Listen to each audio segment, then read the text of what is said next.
The crossover is back with a vengeance. Feels like it's been a couple of weeks since we've done this, so I'll remind you how it works. In the Zone meets Open Mic. Bianchi and I ask each other 2 questions apiece, and then we send you on your merry way. Mike, are you ready?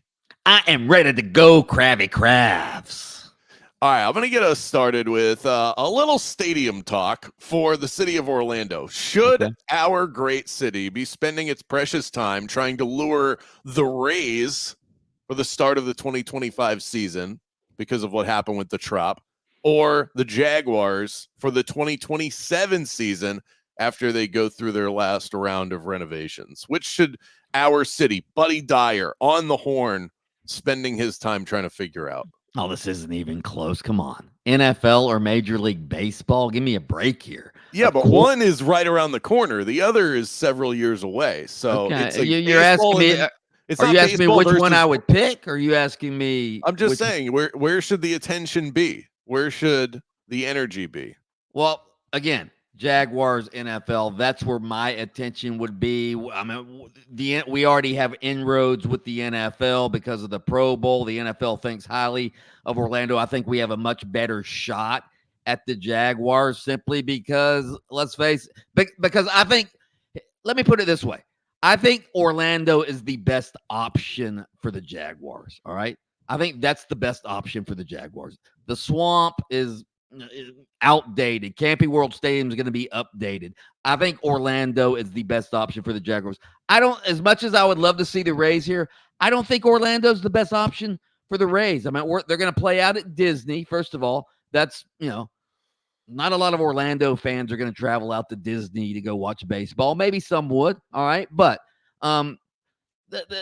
why would the Rays come all the way to Orlando and move their entire operation to Orlando for a 7 or 8 month season when they've got minor league facilities right over there in Tampa to play at Steinbrenner Field, the Yankees facility, Dunedin, Clearwater? Why would you come to Orlando to play if you're the Rays when you have similar options right there in your own city?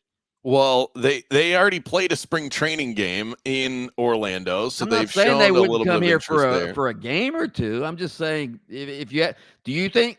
Let me ask you, Mr. Baseball, do you think Orlando's the best option for the Rays when they have other minor league facilities right there in their own city? I don't think it's the most convenient option, but I think it would be. I would think it would be the most advantageous for them. Gain further control of the Orlando market by actually playing games here.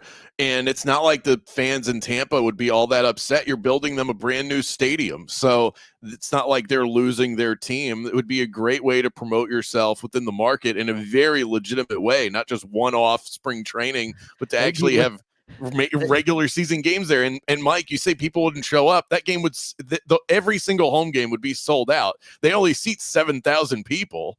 So every single game would be a sellout. Again, which is something the Rays have never experienced. Again, I would love to see it, but another reason to play in Tampa, those minor league stadiums over in Tampa are bigger than what we have at Disney. So they, just my opinion. I would much rather have the Jaguars, put it that way. Okay. Well, hard to argue with that. What you got? All right. I know that I know that Tea Time is the co-host of your show. He's a big UCF fan, UCF grad. A lot of UCF fans obviously down on Gus Malzahn right now after 3 straight losses. We asked this question. We discussed it on our show earlier this week. I want to put it to you.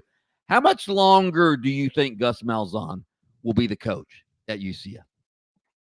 I think if this season continues to go south, this should be his last season with UCF. I'm not asking you what you think should happen. I'm asking you, how long do you think he will be the coach at UCF? I predict that by Thanksgiving of 2025, he's relieved of his duties. I don't think this season's going to go so south that Terry Mahajer, I think, thinks quite highly of Gus Malzahn, is going to move off of him that quickly. Gus has been doing a bang-up job in recruiting, so on paper, his teams should be improving, and I think he curries a lot of off-season favor where there's not a lot of yelling about Gus until you get to the nitty-gritty of actually playing these games, and that's where a lot of the question marks show up. So with another year of his positive recruiting, I think he can buy himself a little time. But at some point, you got to start winning games that actually matter. You can't hang your hat on a Gasparilla Bowl win against a Gator team that didn't want to be there. That only lasts you for so long. You got to be competitive in this new league, and you got the grace period of that first season. Okay, step up in class. You're in a new conference. Well, now you've blown multiple big opportunities against Colorado on national TV, against the Gators inside of your own state, and then with an opportunity to win a game against Cincinnati that you weren't able to generate enough offense to figure out. The rest of the schedule doesn't get a lot easier. So it's going to be, I think, there's going to be some skepticism by the end of this season. He's on a hot seat next year, and then my guess is there's a midseason fade, and he's relieved of his duties before Christmas. I don't think he's going to be relieved of his duties if things continue to go south. I think he'll walk away. I do. If they really, if they were somehow to finish 3-9 this year, I mean, we saw last year when he had his first losing record ever, he freaked out. All right. Changed everything, went back to play calling, brought in new offensive and defensive coordinators. I don't think Gus Malzahn's ego will allow him to go 3-9. I think he would negotiate some sort of buyout and walk away, in my opinion.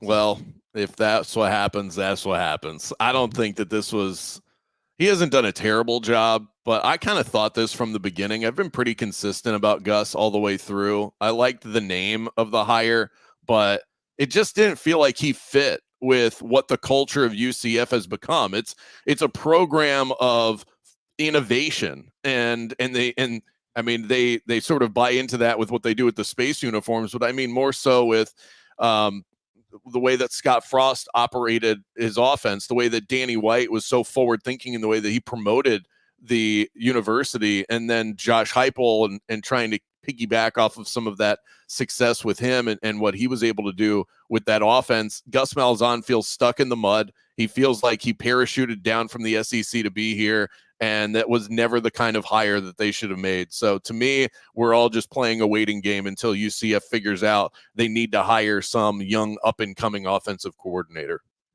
Interesting.